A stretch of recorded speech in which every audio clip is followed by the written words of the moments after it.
Selamat pagi Bapak Ibu Saudara-saudari sekalian. Kita bersyukur di pagi hari ini tanggal 31 Januari kita kembali beribadah kepada Tuhan. Dan tidak terasa ini adalah minggu terakhir di bulan Januari di awal tahun ini.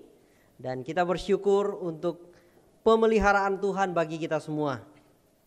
Dan Bapak Ibu sekalian, tanggal 31 Januari pada hari ini juga, ini merupakan hari istimewa kepada kita semua di Christ Chapel Manado, karena tepat pada hari ini Christ Chapel Manado juga menginjak tahun pelayanan selama 5 tahun.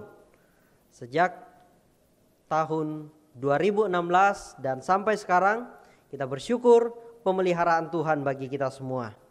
Mari pada saat ini kita mempersiapkan diri kita untuk beribadah.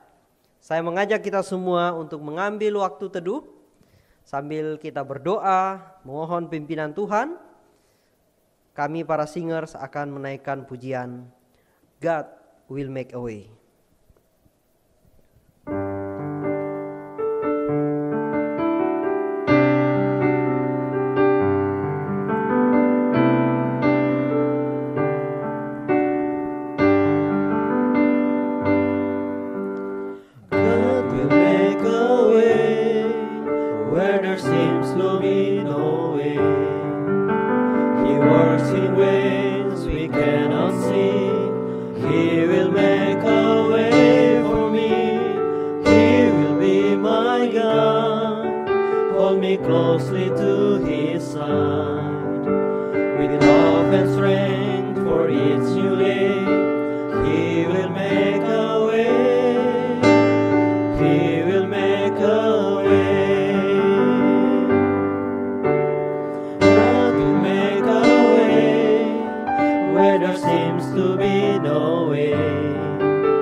Amin.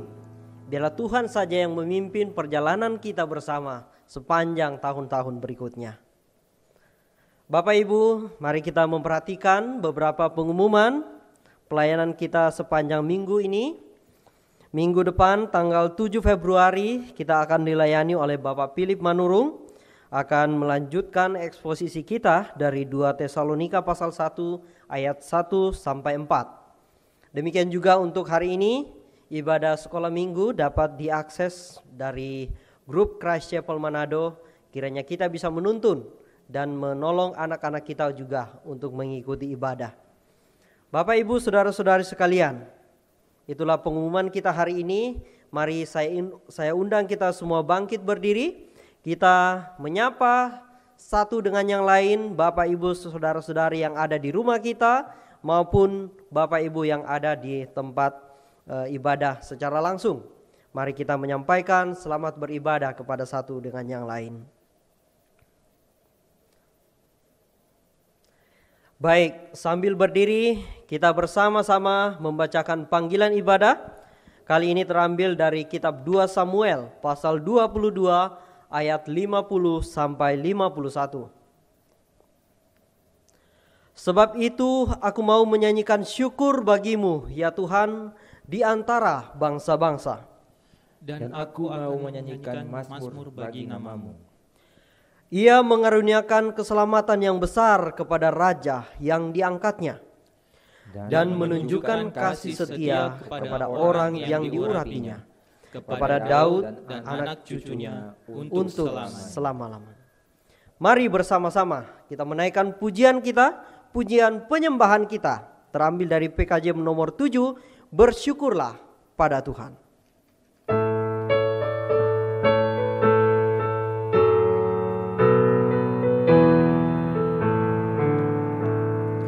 Bersyukurlah pada Tuhan, serukanlah namanya, bernyanyilah bagi Tuhan, mari bermazmurlah. Pujilah Tuhan hai jiwaku, pujilah namanya. Aku hendak bernyanyi seumur hidupku.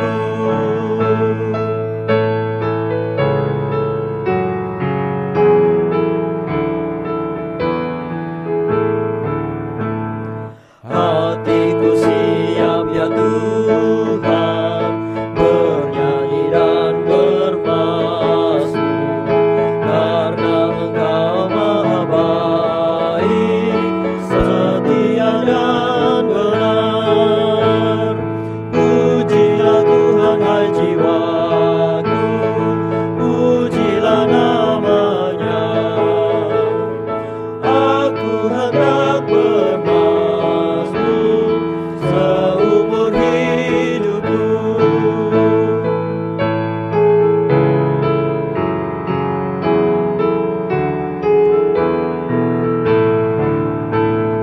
Aku hendak mengagungkan Allahku dan Rajaku, dan memuliakan namanya untuk selamanya. Pujilah Tuhan hai jiwaku, pujilah namanya. Aku hendak bernyanyi seumur hidupku. Mari bersama-sama kita berdoa, dan dalam doa ini kita akan akhiri bersama-sama dalam doa Bapa kami. Ucapan syukur boleh keluar dari hati kami, dari mulut kami. Biarlah kiranya itu boleh terjadi karena karya Roh Kudus bagi kami semua. Biarlah ucapan syukur, pengagungan yang kami naikkan adalah sebuah ungkapan dari pribadi yang telah dibaharui oleh Roh Kudus. Terima kasih, karena di dalam Kristus kami mendapatkan keistimewaan, mendapatkan hak istimewa untuk datang kepadamu, menaikkan pujian dan syukur kami. Olehnya itu ya Bapa di surga, terimalah ucapan syukur kami, umat-Mu. Sambutlah umat-Mu yang berdiri di hadapan-Mu ya Tuhan, bersekutu, memuji dan memuliakan nama-Mu. Berkenanlah Engkau ya Tuhan, menolong setiap kami, sehingga dalam ibadah ini, melalui pujian, doa dan pemberitaan firman, sungguh-sungguh Engkau yang menolong kami semua, supaya kami boleh mengerti kebenaran firman-Mu. Ini doa syukur kami, permohonan kami. Dalam nama Tuhan Yesus kami sudah berdoa. Itulah Tuhan dan Juru Selamat kami yang sudah mengajar kami berdoa bersama-sama demikian. Bapa kami yang di surga, dikuduskanlah nama-Mu. Datanglah kerajaan-Mu, jadilah kehendak-Mu di bumi seperti di surga. Berikanlah kami pada hari ini makanan kami yang secukupnya. Dan ampunilah kami akan kesalahan kami, seperti kami juga mengampuni orang yang bersalah kepada kami. Dan janganlah membawa kami ke dalam pencobaan, tetapi lepaskanlah kami daripada yang jahat. Karena Engkaulah yang mempunyai kerajaan dan kuasa dan kemuliaan sampai selama-lamanya. Amin. Bapak, Ibu, saudara-saudari sekalian, kita tetap berdiri dan kita akan kembali menaikkan pujian kita, pujian penyembahan kita kepada Allah yang patut untuk kita puji dan sembah. Mari bersama-sama kita menaikkan lagu yang berjudul Hai Kristen Nyanyilah.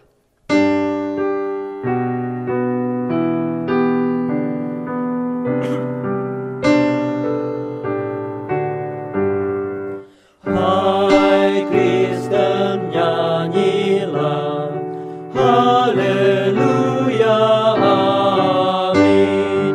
Rajamu pujilah, haleluya, amin.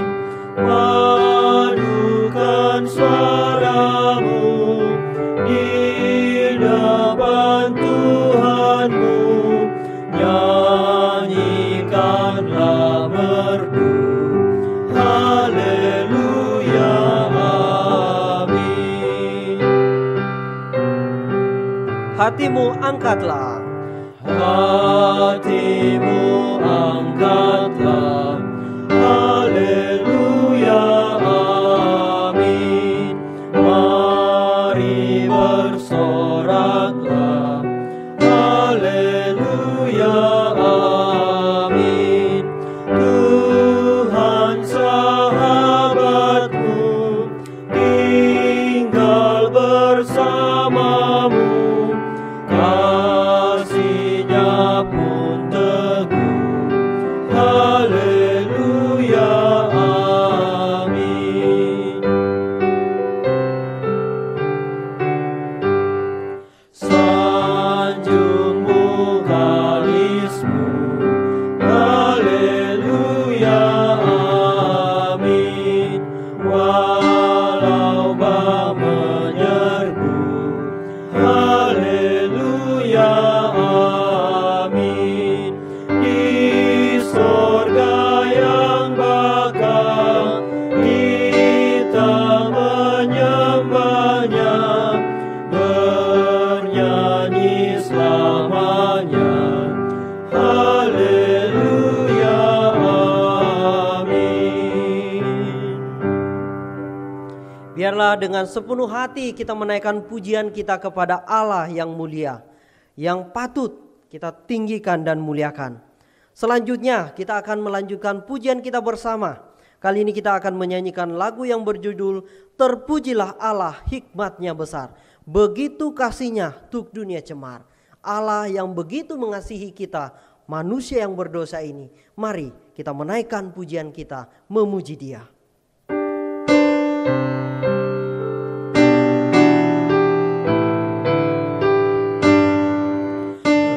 Terpujilah Allah, hikmat-Nya besar, begitu kasih-Nya tuk dunia cemar, sehingga dibilang putra-Nya kudus, mengangkat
biarlah pujian kita boleh kita naikkan karena kita mengerti betapa besar hikmat dari Allah kita itu sendiri. Silakan duduk Bapak Ibu. Tuhan memanggil kita kepada iman dan pertobatan. Bersama-sama kita akan membacakan pengakuan iman komunal dan pengakuan dosa komunal. Mari kita mengambil waktu untuk duduk dan kita akan membacakan pengakuan ini secara bergantian. Apakah yang termasuk sakramen dalam perjanjian baru? Sakramen perjanjian baru adalah baptisan dan perjamuan kudus. Apa itu baptisan? Baptisan adalah sakramen di mana tindakan membasuh dengan air dalam nama Bapa dan Anak dan Roh Kudus menandai dan memeteraikan pencangkokan kita ke dalam Kristus, perolehan kita atas berkat-berkat covenant, anugerah, dan keanggotaan kita sebagai milik Tuhan. Kepada siapa baptisan dilayankan? Baptisan tidak dilayankan kepada orang-orang yang berada di luar gereja yang kelihatan sampai mereka mengaku iman dan ketaatan mereka kepada Kristus. Baik-baik orang Kristen adalah anggota dari gereja yang kelihatan dan harus dibaptis. Bersama-sama membaca pengakuan dosa komunal. Ya Tuhan Allah kami, kepadamu saja kami seharusnya mengarahkan ketaatan kami.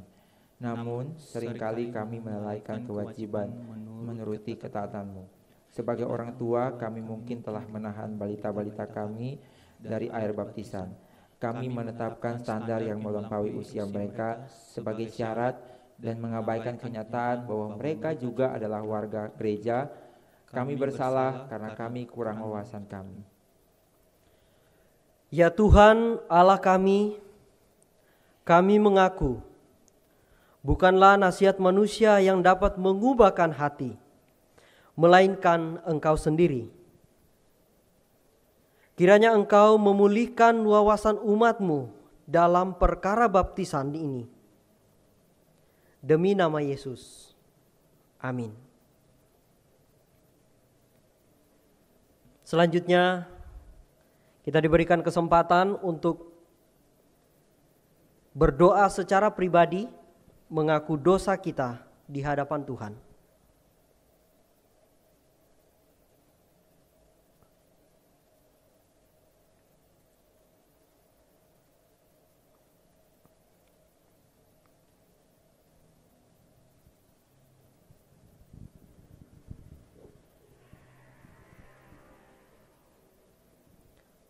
Jemaat Tuhan, sebagaimana kita telah mengaku dosa kita, mari juga kita mendengarkan seruan pemazmur dari Mazmur 85 ayat 2-3. Pemazmur menyerukan, Engkau telah mengampuni kesalahan umat-Mu, telah menutupi segala dosa mereka.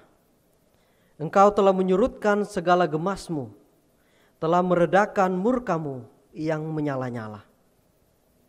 Biarlah kebenaran ini menjadi bagian kita juga. Begitu besar kasih Tuhan atas kita semua, sehingga Dia mengampuni dosa kita. Amin. Bapak Ibu, saudara-saudara sekalian, kita akan lanjutkan dengan doa syafaat dan saya akan memimpin kita dalam doa syafaat ini. Mari kita berdoa. Sekali lagi kami menaikkan syukur kami untuk segala sesuatu yang Tuhan izinkan, segala sesuatu yang Tuhan nyatakan bagi kami. Ketika kami boleh mengerti hikmat bijaksana-Mu di dalam Yesus Kristus. Ketika kami boleh mengerti bahwa kami manusia yang berdosa ini diangkat dan dipulihkan oleh Kristus, sehingga kami beroleh bagian dalam kerajaan surga. Terima kasih ya Tuhan untuk berita Injil yang terus kami dengar dan terus kami hidupi ini. Pakailah kami juga ya Tuhan dalam hidup kami masing-masing untuk melanjutkan berita Injil ini dimanapun kami berada. Kami boleh menjadi terang-Mu di dalam dunia yang gelap ini. Bapa di dalam surga, kami bersyukur juga perkenanan Tuhan, pertolongan Tuhan bagi kami semua, secara khusus di Christ Chapel Manado. Di hari ini kami boleh bersama-sama menaikkan syukur karena kami boleh menikmati pemeliharaanmu sepanjang 5 tahun yang sudah kami lalui bersama. Tentu ya Tuhan, ada tantangan dan pergumulan, ada pembentukan yang Kau berikan kepada kami semua sebagai pribadi maupun sebagai satu tubuh Kristus di Christ Chapel Manado. Terima kasih untuk belas kasih-Mu kepada kami, topangan-Mu kepada kami, sehingga dalam setiap dinamika pergumulan, pelayanan maupun kehidupan spiritual, Engkau yang memelihara dan menolong kami. Dan pada saat ini ya Tuhan, kami juga terus mohon pimpinan, mohon belas kasih-Mu untuk waktu-waktu ke depannya. Biarlah Tuhan yang berjalan bersama dengan kami. Biarlah Engkau yang mengarahkan kami, menuntun kami, agar kami boleh berjalan seturut dengan kehendak-Mu. Dalam konteks kami ke depan ya Tuhan, kami menyerahkan ke dalam tangan kasih Tuhan.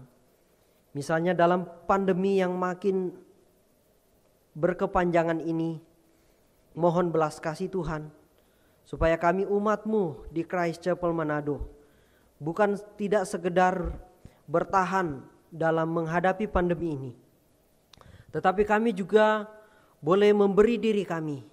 Kami juga boleh melihat orang-orang di sekitar kami untuk kami bisa layani, untuk kami bisa tolong, untuk kami bisa topang ya Tuhan. Pakailah kami untuk menjadi alat-Mu. Pakailah kami untuk menjadi saksi-Mu. Biarlah kebenaran firman Tuhan yang boleh kami dengarkan, sungguh-sungguh kami boleh hidupi. Sungguh-sungguh kami boleh nyatakan dalam hidup kami. Sehingga kami bisa digelisahkan ketika kami melihat ketidakbenaran ada di sekitar kami. Kami digelisahkan ketika kami melihat ada jiwa-jiwa yang membutuhkan uluran tangan, jiwa-jiwa yang membutuhkan kebenaran firman-Mu. Biarlah kami boleh digerakkan ya Tuhan. Pakailah kami untuk menjadi alat-Mu. Bapa di dalam surga, pada pagi hari ini juga kami berdoa untuk kota kami, kota Manado dan beberapa tempat di Sulawesi Utara ini. Akhir-akhir ini juga kami terus masih berupaya untuk memulihkan kondisi lingkungan kami. Beberapa waktu yang lalu terdampak longsor dan banjir. Bapa di surga, kami mohon pertolongan-Mu untuk penanganan-penanganan yang terus diupayakan oleh berbagai pihak, baik di lingkup keluarga, masyarakat, bahkan lingkup kota, bahkan lingkup provinsi. Biarlah Tuhan, penanganan-penanganan yang dilakukan ini boleh berjalan dengan baik. Terlebih ya Tuhan, biarlah melalui kejadian-kejadian ini, kami sebagai umat percaya boleh mengambil satu bagian untuk mengintrospeksi diri kami. Bahwa lingkungan di mana kami hidup adalah bagian yang perlu kami pelihara. Merupakan tanggung jawab kami sebagai manusia untuk memelihara, menjaga lingkungan kami ini.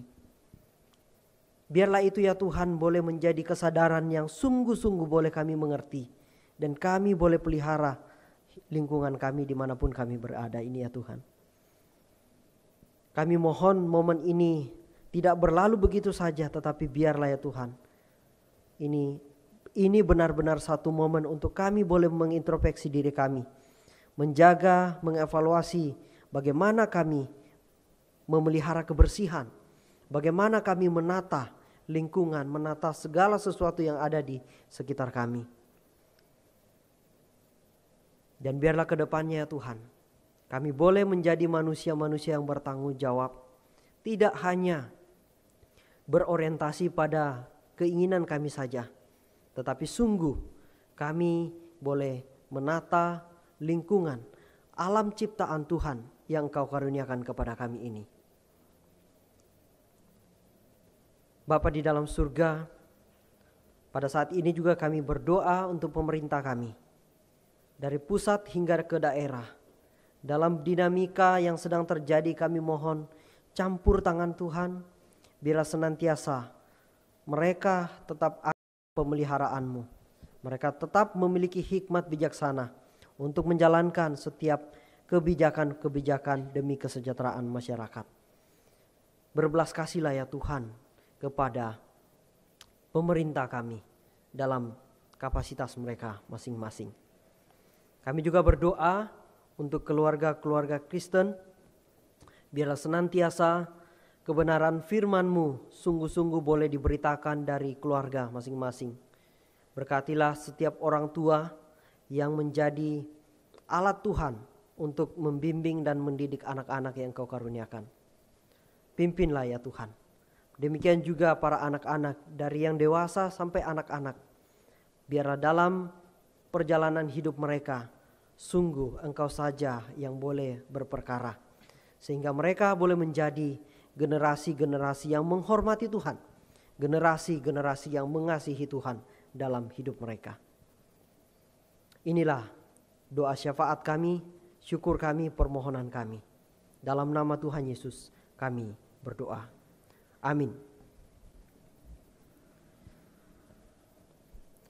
Bapak Ibu, kita akan bersama-sama memberikan persembahan syukur kita.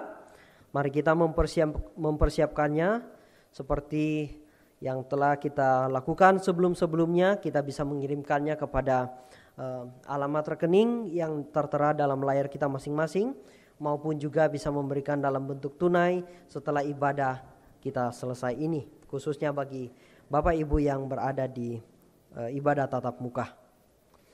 Kita memberikan persembahan kita sambil kita menyanyikan lagu yang berjudul Tuhan Betapa Banyaknya.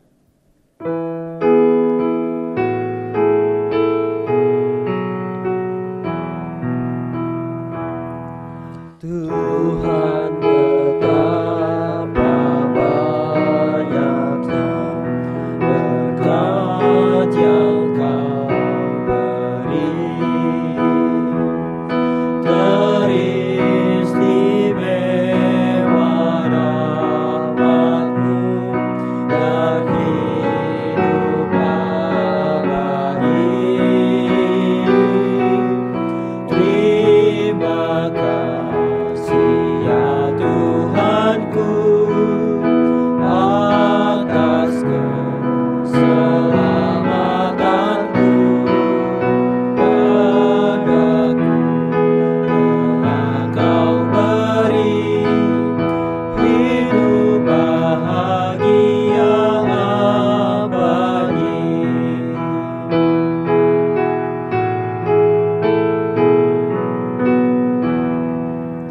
Sanak saudara dan teman Kau beri kepadaku, berkat terindah ialah ku jadi anakmu. Terima kasih ya Tuhanku atas keselamatanku padaku, telah Kau beri hidup bahagia abadi.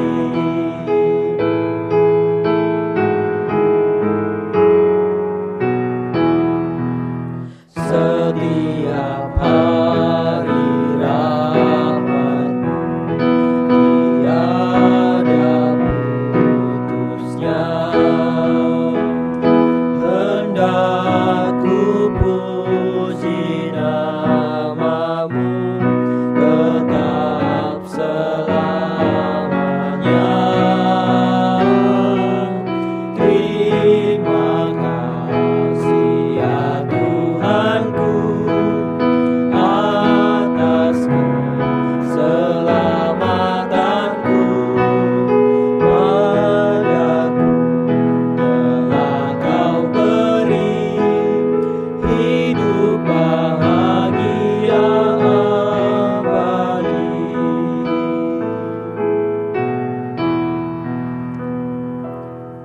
kita akan membawa persembahan kita dalam doa. Saya undang kita semua bangkit berdiri. Mari kita berdoa. Terima kasih ya Tuhan, betapa besar dan betapa banyaknya berkat yang Kau berikan kepada kami. Teristimewa, Engkau menjadikan kami anak-anak-Mu. Terima kasih untuk kesempatan di ibadah pada saat ini. Kami boleh memberikan persembahan syukur kami. Tuhan, berkatilah persembahan kami, biarlah dipakai dengan sebaik-baiknya untuk mengatur, untuk mendukung pelayanan yang Tuhan percayakan kepada kami. Berkatilah juga ya Tuhan, setiap rupiah yang masih ada di setiap umat-Mu. Biarlah juga itu boleh menjadi persembahan syukur ketika setiap umat-Mu menjalani hidup yang Tuhan percayakan. Hidup kami pakailah ya Tuhan sebagai alat Tuhan untuk boleh menyatakan kebenaran-Mu. Dalam nama Tuhan Yesus kami berdoa. Amin. Silakan duduk kembali. Kita akan mendengarkan pemberitaan firman Tuhan. Hari ini kita akan dilayani oleh Reverend Yohanes Halim. Biarlah kita sungguh-sungguh boleh ditolong oleh Tuhan untuk mengerti firman-Nya. Selamat mendengarkan. Selamat pagi saudara-saudaraku di Christ Chapel Manado, Christ Chapel Kupang, Christ Chapel Palembang. Sungguh bersyukur kalau pagi hari ini kita boleh bersama-sama untuk menyembah Tuhan, untuk menyanyikan pujian kita bagi Allah, dan tiba waktunya kita untuk mendengarkan firman Tuhan. Saudara, segala sesuatu yang pernah kita mulai tentunya akan sangat indah kalau kita bisa menyelesaikannya dengan baik. Ada kepuasan tersendiri. Kalau saudara yang pernah bermain puzzle, maka kepingan-kepingan terakhir daripada puzzle itu membuat kita semakin seru. Dan kepingan terakhir yang kita tempatkan dalam puzzle itu memberikan kepuasan seakan-akan kita telah selesai sebuah perjuangan yang besar. Saudara, kita telah tiba di bagian akhir dari kitab 1 Tesalonika. Paulus telah memulai surat ini dengan mengatakan bahwa jemaat Tuhan di Tesalonika, sekalipun mereka sebagian besar adalah orang-orang yang bukan Yahudi, tapi mereka adalah orang-orang pilihan Tuhan. Dan Paulus menutup suratnya dengan mengatakan, Tuhan yang memilih mereka, Tuhan akan menyelesaikan apa yang telah Tuhan mulai, yaitu kekudusan mereka akan disempurnakan, akan dibuat menjadi lengkap, sebagaimana umat pilihan Tuhan yang lain. Karena Tuhan selalu pasti akan menyelesaikan apa yang telah dimulainya. Saudara, mari kita buka bagian terakhir dari kitab 1 Tesalonika, yaitu pasal 5 ayat 23 sampai 28. Ini adalah sebuah doa dan juga sebuah berkat, sebuah benediction yang Paulus berikan kepada Tesalonika. Ini adalah 5 ayat terakhir. Demikianlah firman Tuhan. Semoga Allah damai sejahtera menguduskan kamu seluruhnya, dan semoga roh, jiwa, dan tubuhmu terpelihara sempurna dengan tak bercacat pada kedatangan Yesus Kristus Tuhan kita. Ia yang memanggil kamu adalah setia. Ia juga akan menggenapinya. Saudara-saudara, doakanlah kami. Sampaikanlah salam kami kepada semua saudara dengan cium yang kudus. Demi nama Tuhan, aku minta dengan sangat kepadamu supaya surat ini dibacakan kepada semua saudara.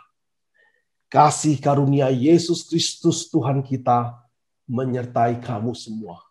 Demikianlah firman Tuhan yang kudus, tidak bersalah, tidak akan membawa kita kepada kesalahan bagi kita semua umat Allah yang kudus. Mari kita berdoa. Bapa di surga, kami telah mendengar firman-Mu. Kami sungguh rindu memahami yang tertulis.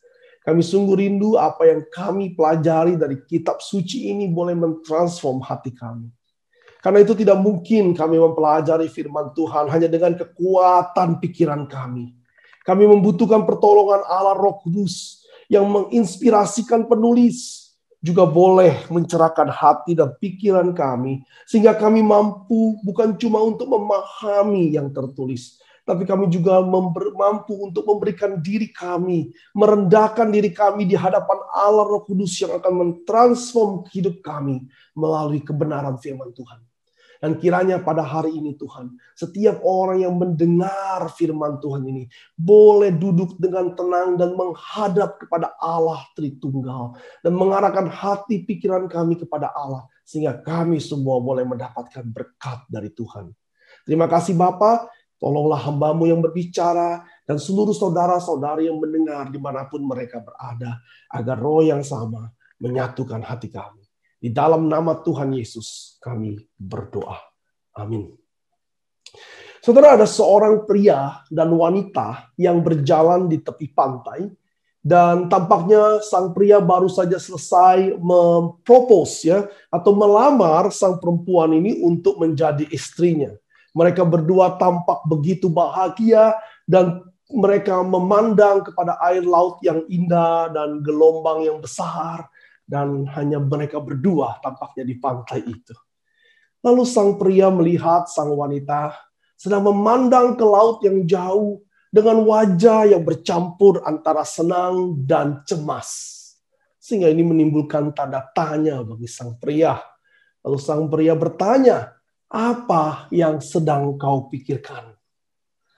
Lalu sang wanita itu berusaha lepas dan berkata, aku sangat bahagia ketika engkau mau menikahiku. Oh, tapi, mendengar kata tapi, sang pria mulai deg-degan. Tapinya apa? Tapi sambil memandang ke laut, sang perempuan berkata, aku takut. Aku takut bahwa kamu akan meninggalkanku seperti ayahmu meninggalkan ibumu. Saudara, ada trauma yang dialami oleh sang wanita ini. Dia takut akan ditinggali. Lalu sang pria dengan mantapnya seperti umumnya pria-pria lain, masa kamu tidak percaya kepada aku? Menjual kepercayaan pada saat itu untuk dipegang seumur hidupnya. Lalu wanita itu berkata, aku percaya kepadamu saat ini. Sekarang ini aku percaya engkau mencintaiku. Tetapi bagaimana aku tahu bahwa engkau akan terus mencintaiku? Bagaimana aku tahu bahwa selamanya aku adalah yang kau inginkan? Bukankah ancaman engkau meninggalkan aku itu sebuah hal yang nyata? Lalu sang pria tidak bisa berkata banyak selain berkata, aku mencintaimu. Itulah kebiasaan para pria. Mencintai dengan sekuat tenaga. Tapi sang wanita berkata, aku percaya, Hani, tapi aku perlu belajar untuk mempercayai bahwa engkau akan mengasihi aku sampai akhir. Saudara, ini adalah kekhawatiran yang normal bagi perempuan yang rasional. Bahwa cinta di awal tidak bisa memberikan jaminan bahwa sang pria akan mencintai sang perempuan itu hingga selama-lamanya. Apakah sang pria mampu menjaga apa yang telah dimulainya dan mengakhirinya dengan baik?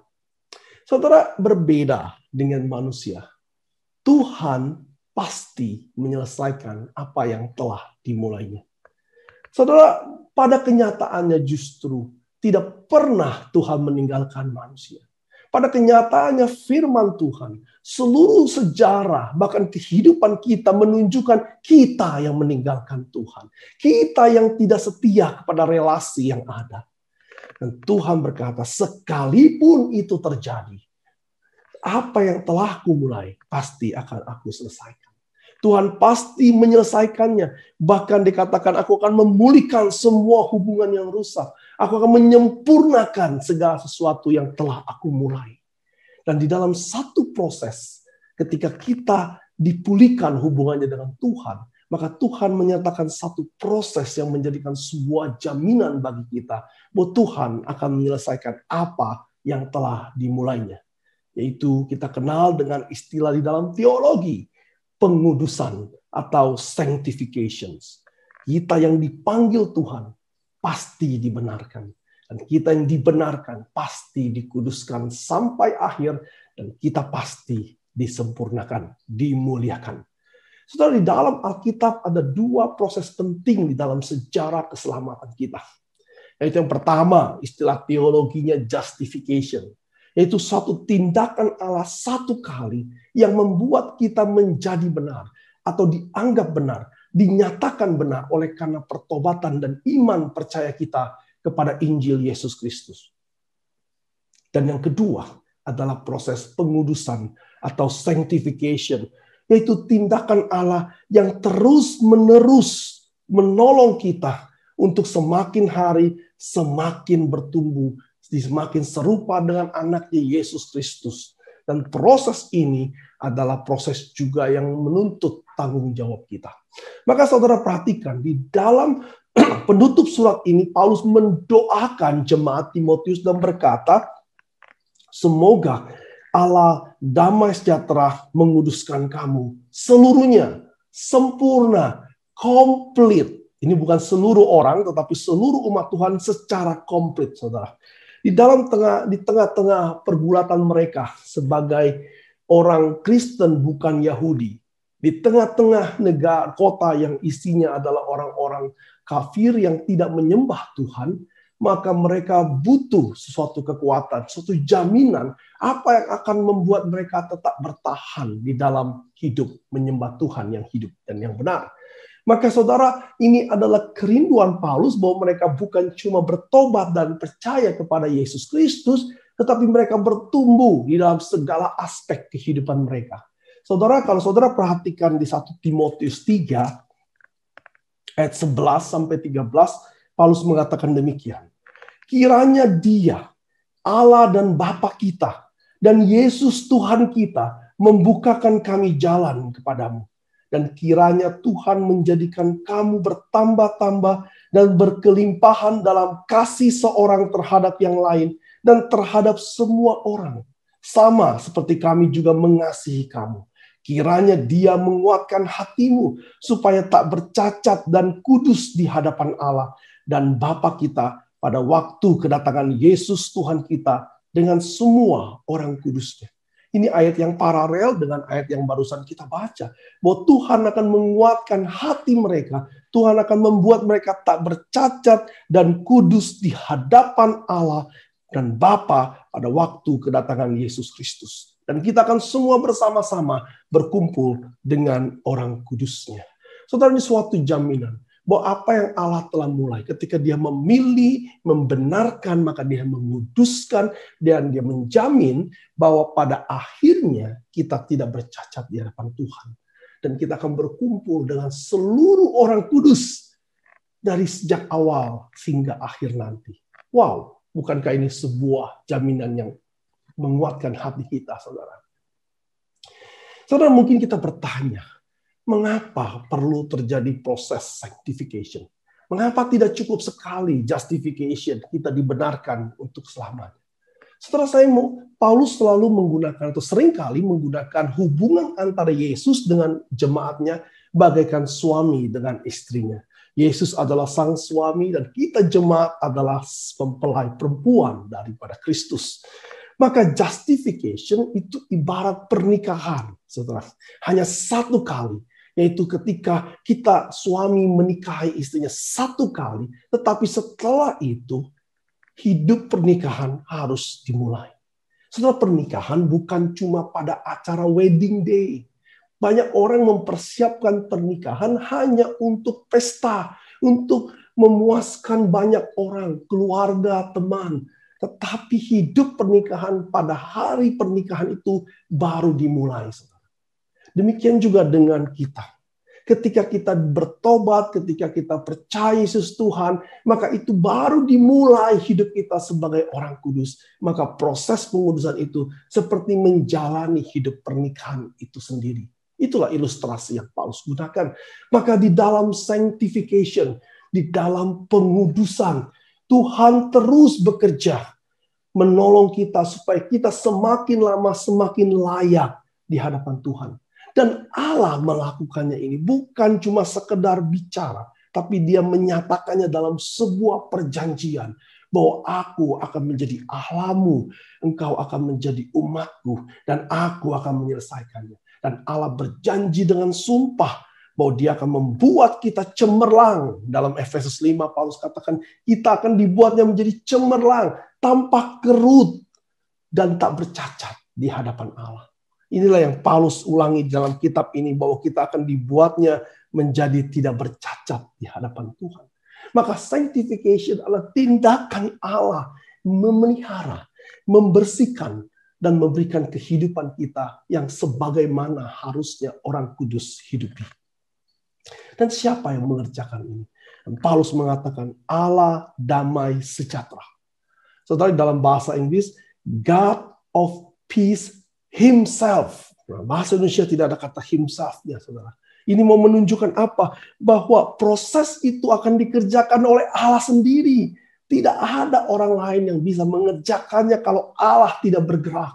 Maka God of peace, God of shalom, Tuhan sumber shalom, sumber damai sejahtera, dirinya sendiri yang akan mengerjakan bagi kita. Saudara, God of peace, God of shalom, kalau saudara mengerti arti shalom, sebagian dari saudara sudah mengerti, tapi mungkin kurang klik lagi, bahwa shalom itu adalah ketika hubungan kita dengan Allah dipulihkan. Shalom itu tidak bicara mengenai Allah yang transcend, tetapi bicara Allah yang imanen, Allah yang beserta dengan kita. Kita baru bisa merasakan shalom ketika kita hidup bersama dengan Allah begitu dekat, saudara. Immanuel adalah tanda yang Tuhan berikan sebagai shalom bagi manusia, bagi orang yang percaya, bahwa Yesus akan menyertai kita. Maka dikatakan, the God of shalom himself will sanctify you. Maka artinya apa? Allah itu akan ada, tinggal bersama dengan kita. Allah sumber damai, sumber shalom itu yang akan mengerjakannya. Dan kita tahu ini semua berpusat kepada apa yang Kristus telah kerjakan di atas kayu salib dan terus menerus selama ini, saudara. Saudara, dikatakan bahwa Allah, God of peace himself, will sanctify you completely. Seluruhnya, komplit, saudara. Atau kita akan dikatakan kita akan disempurnakan. Tapi kita harus hati-hati, saudara. Kata sempurna di sini bukanlah artinya kita akan menjadi sempurna sama seperti Allah. Saudara, sampai kapanpun ciptaan tidak akan pernah bisa menyamai pencipta. Di surga nanti, di surga baru dan bumi baru nanti, maka kita tetap akan selalu merindukan untuk belajar, mengenal Sang Pencipta. Tidak akan pernah ada satu titik di mana sang ciptaan itu bisa mengerti seluruhnya tentang Sang Pencipta. Karena pada waktu itu, Sang Pencipta ada di dalam otak kita. Kita lebih besar dari Sang Pencipta. Dan itu tidak akan pernah terjadi. Saudara, kesempurnaan, kekomplitan yang dimaksud oleh Paulus adalah kita akan menjadi sebagaimana yang Allah rencanakan sejak awal. Sejak awal di Taman Eden, Allah sudah merencanakan sesuatu yang indah. Prosesnya akan berjalan. Ketika Tuhan menciptakan semua ciptaan termasuk saudara dan saya, it's good, itu baik, tetapi belum sempurna. Sejak awal, walaupun tidak ada kejatuhan, maka Tuhan akan menyempurnakan ciptaan itu. Di dalam sebuah relasi antara Allah Tritunggal dengan kita. Di dalam sebuah relasi yang mengasihi dan ketaatan kepada Dia. Saudara, maka kesempurnaan atau completely di sini adalah kita akan menjadi seperti yang Allah rencanakan. Bagaikan puzzle. Ketika puzzle itu selesai, maka puzzle tidak akan pernah sama dengan kita si pembuat puzzle, si penyelesai puzzle. Tapi puzzle akan menjadi sebagaimana seharusnya puzzle itu. Saudara dan saya, ketika Allah menguduskan kita, maka proses ini akan membawa kita menjadi konsep manusia seutuhnya yang Allah inginkan. Bukan yang manusia inginkan. Bukan yang dunia tuntut dari diri kita. Untuk itu, maka Tuhan mengatakan, di dalam bahasa Indonesia dikatakan, katanya sempurna, yaitu dan semoga roh jiwa tubuhmu terpelihara sempurna dan tak bercacat di hadapan Tuhan Tapi konsep ini adalah konsep totalitas. Untuk menjadi manusia sebagaimana yang Allah rencanakan. Maka pengudusan ini harus meliputi semua aspek kehidupan manusia. Yaitu tubuh, jiwa, dan roh. Yaitu bicara mengenai material dan imaterial. Saudara, konsep tubuh, jiwa, dan roh yang Paulus katakan di sini, ini bukanlah maksud Paulus untuk menjelaskan tentang antropologi, tentang struktur dari manusia. Jelas teks kita dari tadi bicara mengenai sanctification. Maka kata seluruh tubuh, jiwa, dan roh ini bukanlah sedang bicara mengenai trikotomi atau dikotomi, tapi sedang bicara totalitas, komplit, dan total di sini adalah kata yang sama. Di dalam bahasa Ibrani, dalam bahasa Yunani maupun dalam bahasa Inggris sedikit diulangi, tapi di dalam bahasa Indonesia kita kehilangan sense-nya, saudara. Tetapi Tuhan sedang mengatakan bahwa seluruh mind, emotions, heart, immaterial, and material akan disempurnakan. Seringkali kita hanya berpikir bahwa kekudusan kita hanya bicara tentang mind, tentang heart, tentang desire, tentang immaterial. Immaterial komponen atau immaterial aspek dari manusia. Tapi Paulus ingin mengatakan manusia sejak awal terdiri dari tubuh, dari jiwa dan raga.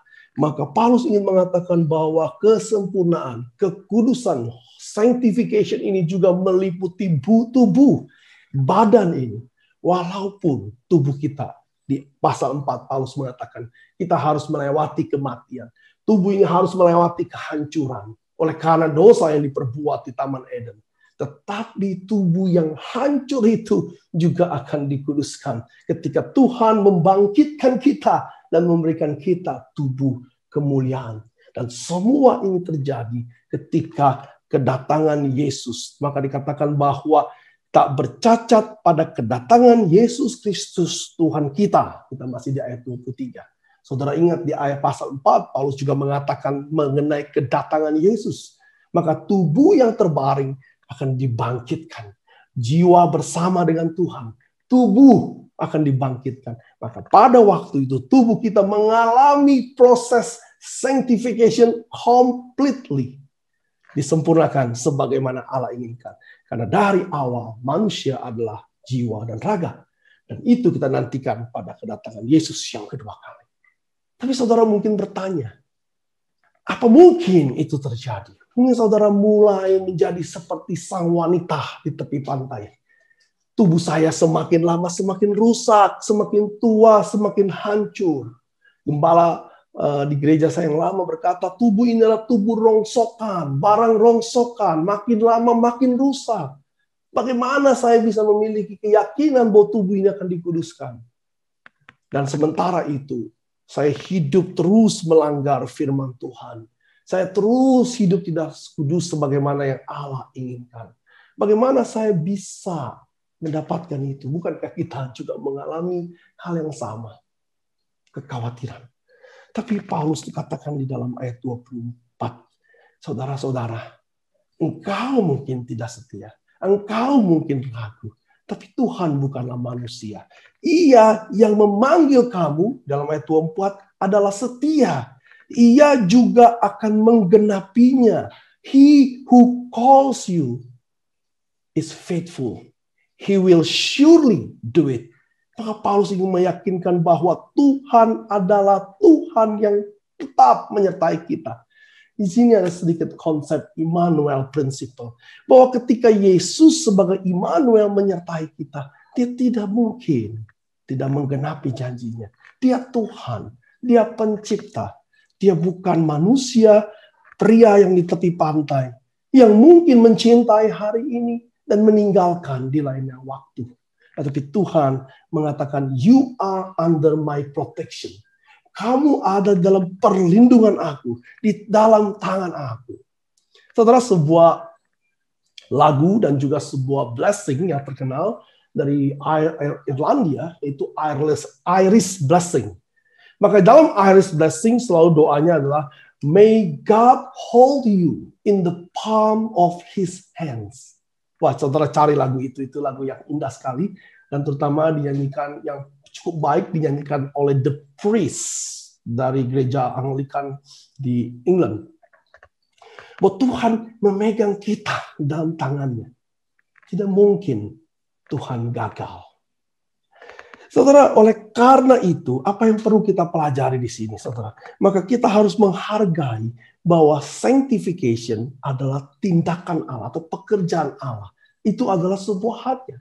Sekalipun kita juga harus ingat bahwa pengudusan menuntut tanggung jawab kita. Tetapi sekarang kita lihat bahwa sekalipun tanggung jawab kita gagal untuk melakukannya, tetapi ini adalah sebuah hadiah, sebuah jaminan bahwa kita akan tetap diproses oleh Tuhan.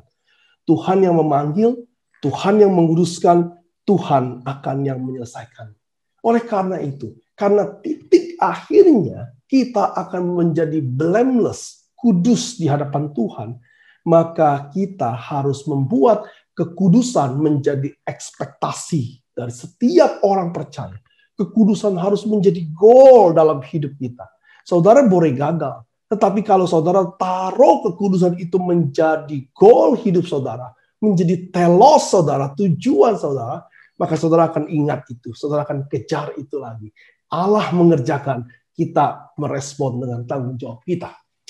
Saudara, Bapak Gereja Agustinus mengatakan demikian. Di dalam konsep beliau tentang totus Kristus, dia mengatakan tubuh Kristus adalah bagian dari, atau jemaat adalah bagian dari tubuh Kristus yang kepalanya adalah Kristus. Kristus yang kudus sedang menguduskan tubuhnya. Pertanyaannya, jika kita adalah bagian dari tubuh Kristus, mungkinkah kita tidak berbagian dalam kekudusan tersebut? Agustinus di dalam totus Kristusnya menjelaskan bahwa kita pasti berbagian karena tidak mungkin ada satu bagian tubuh Kristus yang tidak kudus. Pertanyaan yang kedua, kalau kita berbagian, akankah kita hidup tidak kudus? Akankah kita hidup semena-mena? Atau kita menjaga tubuh Kristus yang kudus ini dengan kita menghidupi hidup kita yang kudus? Di pasal 4, Paulus sudah menjelaskan banyak hal bagaimana Allah menginginkan hidup kita kudus. Inilah yang Allah inginkan. Kekudusan hidupmu. Jauhilah percabulan, jauhilah banyak hal yang lain-lain. Maka ketika kita sadar, totus Kristus, kita adalah tubuh, maka kita tidak akan membuat kepala menjadi tidak kudus oleh karena hidup kita. Sekalipun itu tidak mungkin, saudara. Saudara, maka Paulus melanjutkan lagi apa yang harus kita lakukan. Maka Paulus mengatakan di dalam ayat 25, saudara-saudara doakanlah kami. Nah ini menarik saudara. Paulus mendoakan mereka di awal kitab ini dan sekarang Paulus meminta mereka juga mendoakan kami. Mendoakan Paulus, mendoakan Titus dan mendoakan rombongan Paulus yang melayani di Tesalonika. Saudara, saudara sekali lagi Paulus ingin mengatakan kepada mereka, sekalipun kekudusan itu Allah kerjakan dan ada tanggung jawab pribadi di dalam setiap hidup manusia, tetapi kekudusan itu tidak berjalan sendirian. Konsep totus Kristus dari Agustinus mengajarkan bahwa kekudusan itu akan dikerjakan Tuhan secara komunal. Di dalam sebuah konsep tubuh Kristus, kita diminta untuk berdoa bersama orang-orang kudus. Mendoakan Paulus, mendoakan banyak orang lain.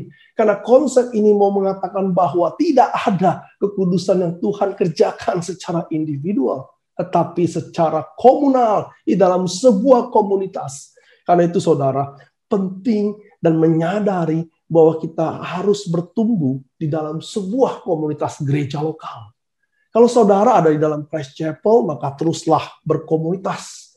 Ikutlah dalam doa yang kami selenggarakan. Karena Paulus meminta kita di dalam suatu step, salah satu aspek proses pengudusan, kita berdoa bagi orang lain. Seringkali kita lupa. Kita mungkin berpikir, saya cukup berdoa sendirian. Yes. Tetapi kekristenan tidak pernah dimaksudkan sebagai individualistik, tetapi bersifat komunal. Maka itu kita harus berdoa. Kalau saudara adalah tubuh Kristus, mari kita berdoa bersama-sama. doakan saya, doakan orang lain, doakan hamba-hamba Tuhan, doakan pekerja, doakan jemaat. Maka kita akan mengalami proses pengudusan bersama. Ketika kita berdoa, kita sedang dikuduskan Tuhan. Saudara, yang berikutnya juga Paulus katakan, sampaikan dalam ayat 26, sampaikan salam kepada semua saudara dengan cium yang kudus. Holy kiss. Saudara mungkin bingung. Saya tidak melihat ini ada di Jakarta, di Palembang, dan di Manado. Tetapi ada di Kupang. Betul, teman-teman di Kupang, tiap kali bertemu, hidung bertempel dengan hidung, saudara. Itu mau menunjukkan apa? Ini bukan erotic kiss, saudara. Tapi untuk menunjukkan suatu kasih. Untuk menunjukkan suatu respect. Dan juga untuk menunjukkan suatu rekonsiliasi. Maka yang Paulus katakan di sini, yang menjadikan suatu budaya daripada orang-orang Tesalonika, yaitu mereka melakukan cium kudus, tentunya tidak di bibir, saudara, tapi biasanya di pipi atau di jidat. Ini untuk menunjukkan apa? Untuk menunjukkan kasih di antara mereka. Saudara nggak mungkin, saudara, walaupun itu budaya, saudara akan melakukan cium dengan orang yang saudara musuhi. Maka dikatakan di dalam love atau di dalam holy kiss di sini adalah 3 aspek. Love, respect, and rekonsiliasi. Saya percaya, saya nggak tahu juga di Kupang apakah kalau saudara bermusuhan, saudara mau tempel hidung. Nggak mau saya rasa. Walaupun saya harus cek lagi nanti di Kupang. Tetapi yang dimaksudkan Paulus di sini adalah di dalam sebuah komunitas. Maka kalau saudara bisa melakukan holy kiss, maka saudara dalam suatu persekutuan yang indah. Ini adalah suatu persekutuan keluarga. A family fellowship. One family with God. Totus Kristus. Di dalam satu tubuh Kristus. Maka kita saling mengasihi. Saudara, mungkin karena ini sangat kontekstual, maka aplikasi dari sini saya tidak menyarankan pulang dari sini saudara berciuman satu sama lain. Saudara bisa menjadi klaster baru nanti. Dan kalaupun tidak ada corona, karena itu bukan kebudayaan kita, mungkin sangat sulit. Tapi esensinya bagaimana kita berrekonsiliasi di dalam sebuah komunitas Kristen. Kalau ada yang sakit hati, kalau ada orang yang mungkin membuat kita baper, cobalah kita rekonsiliasi. Yesus mengajarkan demikian, saudara. Ketika engkau mau memberikan persembahan, tapi kau ingat di dalam hati saudaramu lagi sebel sama engkau. Pergilah, tinggalkan persembahanmu, rekonsiliasi. Saudara, untuk memberi aja, Yesus bilang, saya nggak mau terima sampai engkau rekonsiliasi. Apalagi saudara mau minta sama Tuhan. Saudara, penting kita berrekonsiliasi satu sama lain, kita menghormati sesama anggota tubuh Kristus, dan kita mengerjakannya. Saudara, simbol daripada kesatuan tubuh Kristus, yaitu di dalam kota Tesalonika secara khusus, ketika mereka melakukan cium kudus. Ketika tidak ada lagi jarak antara tuan dan budak. Tidak ada lagi jarak antara Yahudi dan non-Yahudi. Saudara, kasih kita tidak dibatasi oleh status. Kasih kita tidak dibatasi oleh siapa engkau, siapa aku. Tetapi Paulus ingin mengatakan, sampaikan salam kepada seluruh orang dengan cium kudus. Because we are one family of God. Saudara, yang kedua, ayat 27 dikatakan bahwa demi nama Tuhan, aku minta dengan sangat kepadamu supaya surat ini dibacakan kepada semua saudara. Saudara, ada tuntutan di dalam firman Tuhan. Ada tuntutan di dalam pengudusan kita, maka surat ini harus dibacakan. Atau dengan kata lain, firman Tuhan ini harus diberitakan kepada banyak orang. Maka tuntutan dari proses pengudusan kita bukan cuma makin lama saudara makin holy seperti film kungfu, makin jago, aku makin lama makin berasap kepalanya. Tidak. Justru di dalam proses pengudusan kita hidup komunal, kita juga memberitakan Injil kepada semua orang. Bacakan firman ini, bagaimana anugerah bekerja di dalam orang Tesalonika, bagaimana Tuhan bekerja menolong mereka semakin hari semakin sempurna di dalam Tuhan. Komplit. Saudara, saya ingat di ayat 26 ini, kita kembali ke ayat 26 sebentar. Maka saudara, di dalam sebuah komunitas, kenapa Paulus minta tetap harus dibacakan kebenaran firman Tuhan ini, baik kepada orang yang belum percaya, ataupun yang sudah percaya. Karena di dalam komunitas orang Kristen, sekalipun Paulus katakan Tuhan akan membuat kekudusan kita sempurna, tetapi kita tahu bahwa kita semua tidak berada di dalam satu stage yang sama. Ada yang lebih dahulu dari kita, ada yang lebih belakang dari kita. Maka ketika ketika Paulus minta melakukan cium kudus, artinya tadi jangan lupa di dalam kasih, respek satu sama lain, dan juga rekonsiliasi, maka Paulus juga implicitly mengatakan kasihilah mereka yang ketinggalan dari kamu. Be patient, sabarlah kepada mereka. Seringkali kita justru menjadi hakim yang ganas kepada saudara-saudara kita yang belum berubah banyak, yang masih di step-step awal dalam kekudusan hidupnya. Kita menjadi hakim yang luar biasa. Tetapi ketika kita melihat orang yang lebih depan dari kita, kita memohon mercy. Sabar dong, saya kan masih harus bertumbuh. Kalau kita bicara kepada orang yang belum, kamu tuh nggak Kristen. Kamu jangan-jangan belum lahir baru. Kamu munafik. Saudara, ngeri kali saudara hidup kita. Seperti yang Yesus katakan bagaimana hutang 10.000 talenta dan 100 dinar. Mirip saudara. Cuma ini dalam konsep bahwa kita lebih suka mengatakan dia tidak lahir baru karena tidak bertumbuh. Tapi kalau kepada yang lebih tinggi dari kita, sabar dong. Saya kan sedang bertumbuh menuju ke sana. Ini kekuatan yang kekasih. Ini suatu peristiwa yang mengerikan saudara. Maka di dalam kasih, sabarlah ketika saudara lebih dewasa. Beritahu mereka. Bacakan kitab ini kepada mereka. Dan saudara juga kepada orang yang lebih dahulu, saudara hormati mereka. Karena mereka diminta Tuhan menjadi pembimbing-pembimbing rohani bagi kita. Kita hargai mereka yang lebih dahulu menjadi penuntun kita. Tapi kita juga menjadi penuntun bagi yang belum. Bukan menjadi hakim yang menggenaskan, saudara. Saudara, Paulus mengatakan secara implisit, di dalam pasal 4 juga dikatakan, Tuhan menginginkan kita hidup kudus. Artinya apa? Tuhan menginginkan ini memang hadiah, ini memang proses yang aku kerjakan, tetapi aku juga menuntut dari dirimu untuk hidup kudus. Karena itu dalam pasal 4 sangat jelas dikatakan, jauhilah percabulan, jauhilah ini, jauhilah ini. Saudara, kita dituntut untuk involve di dalam proses ini. Berbeda dengan justification, saudara hanya beriman. Tetapi bertobat dan beriman. Tetapi dalam sanctification, saudara dituntut untuk bertindak, untuk berespon. Sehingga kalau saudara tidak berespon, seringkali kita mengenal Tuhan bersamaan, dan beberapa dari kita bertumbuh lebih cepat oleh karena dia mengerjakannya. Maka Agustinus di dalam konsep yang sama masih mengatakan kita perlu melatih hidup di dalam kekudusan. Kalau saudara masih jatuh lagi, maka saudara harus ingat Tuhan sedang menguduskan saudara, tapi saudara juga harus belajar. Saudara hidup di dalam komunitas. Carilah sahabat, carilah teman yang ketika saudara cerita ketidakkudusan saudara, dia bukan menjadi ember, menjadi langsung di WhatsApp, Instagram, Telegram, gram lagi muncul berita tentang saudara. Tapi yang mau mendoakan, yang mau bersama-sama dengan saudara, yang mau menjadi kakak bagi saudara. Maka itulah hidup pengudusan di dalam sebuah komunitas Kristen. Tidak mudah, saudara. Tidak mudah, tetapi kalau kita kerjakan, ini akan indah. Saya memiliki seorang teman yang suka menjadi tempat saya bercerita. Dan itu menolong saya untuk menjaga hidup saya tetap kudus. Saudara, bagian implisit yang kedua juga menunjukkan adanya kalau saudara ada di dalam Tuhan, maka ada keinginan untuk bertumbuh. Keinginan untuk terus mengerjakan proses itu.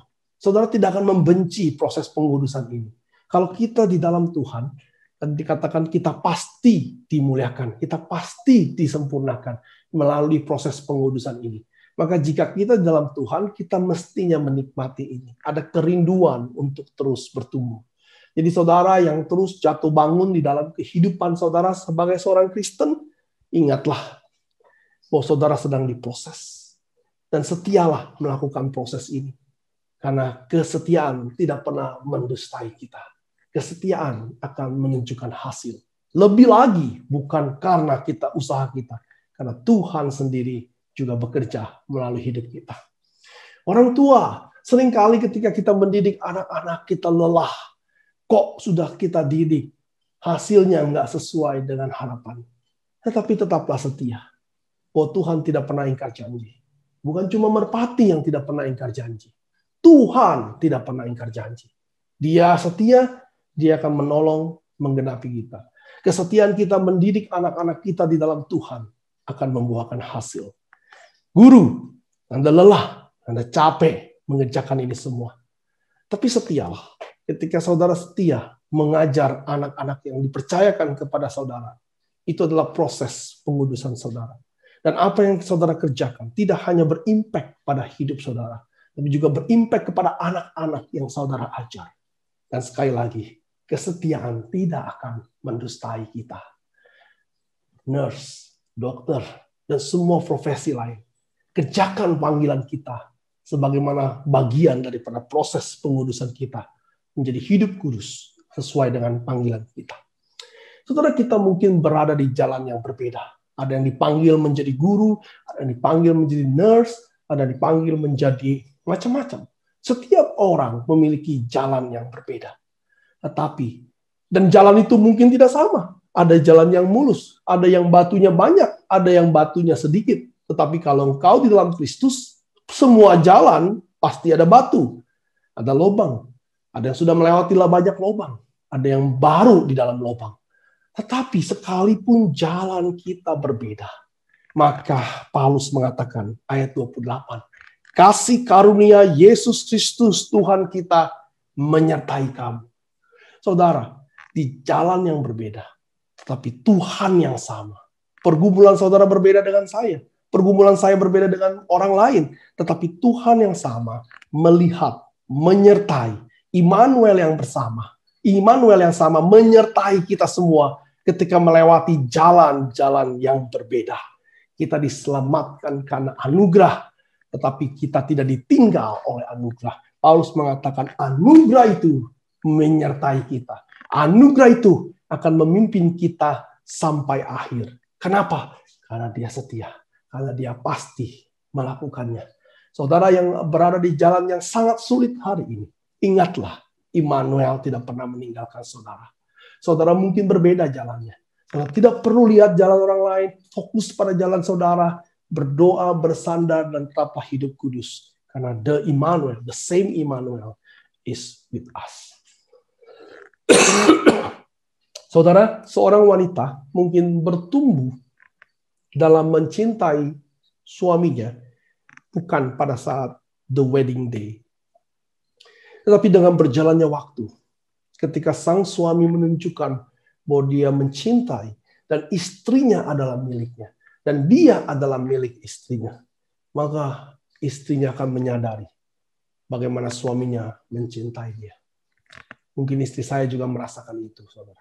Di awal mungkin berbeda dengan saat ini. Ketika kita terus menyatakan, para suami menyatakan cinta kepada istrinya. Saudara, wanita di pantai itu berkata, aku perlu belajar untuk mempercayai engkau mencintai aku sampai akhir. Tetapi kepercayaan itu hanya didapat melalui pengalaman hidup dicintai oleh sang suami.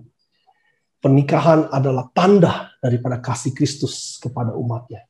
Demikian juga ketika kita mau menyadari ini, menyadari bahwa Tuhan setia, maka kita akan menyadarinya ketika kita hidup menjalani pengalaman dicintai dan mencintai Tuhan. Semakin kita mencintai Tuhan, semakin kita sadar Tuhan mencintai kita. Semakin kita menikmati Tuhan yang adalah mempelai pria kita, Yesus Kristus. Maka kita akan semakin merasakan. Dan ketika kita merasakan itu, kita akan menikmati, kita akan memegang janji Tuhan. Dia akan menyempurnakan kita seluruhnya. Saya tahu tidak semua suami menepati janjinya. Tetapi mempelai pria Kristus pasti menepati janjinya. Kenapa? Karena dia Alfa dan Omega. Dia tahu awal, dia tahu akhir, dan dia sudah tahu apa yang terjadi di akhir. Dan kasih karunia Yesus Kristus menyertai kita semua. Mari kita berdoa. Bapa dalam surga, hamba-Mu selesai berbicara. Kiranya semua kebenaran boleh tertanam dalam hati kami. Dan yang bukan kebenaran boleh berlalu.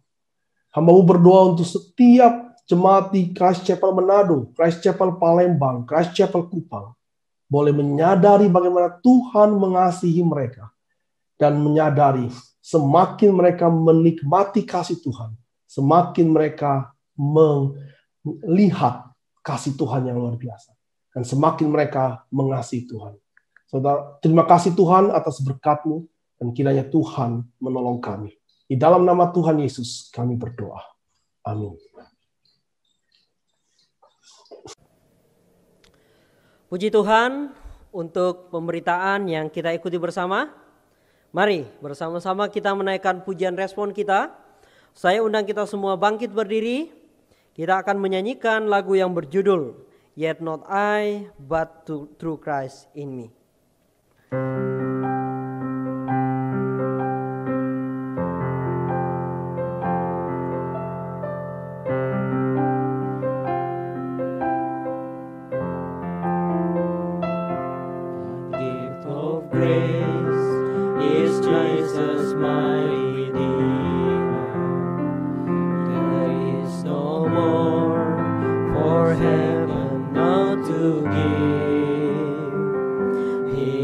My joy, my righteousness and freedom, my steadfast love, my deep and boundless peace. To this I hold, my hope is only Jesus. For my life is wholly bound to Him.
I hold.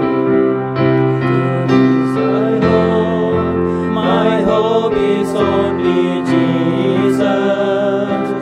All the glory evermore to Him. When the race is over, still my lips shall repeat, yet not I, but through Christ in me. Yet not I, but through Christ in me.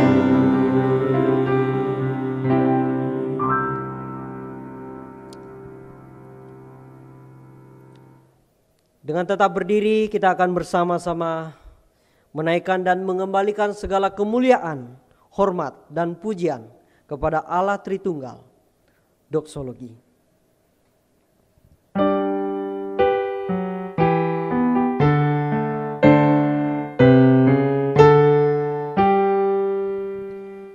Puji Allah sumber berkat, puji Dia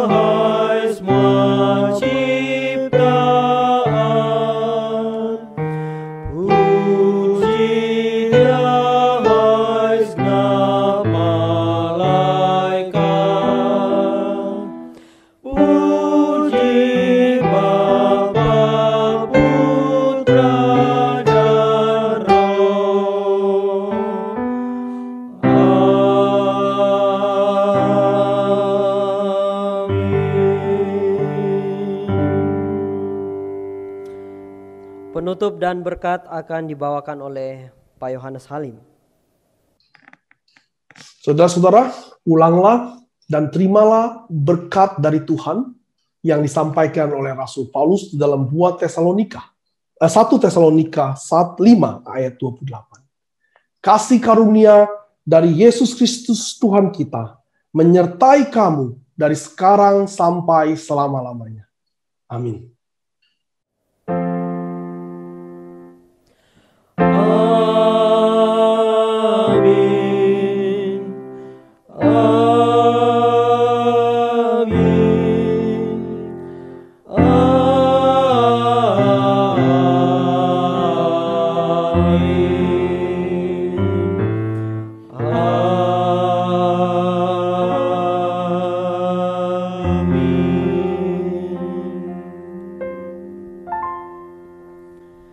Silakan duduk Bapak Ibu, mari mengambil waktu teduh bersyukur kepada Tuhan.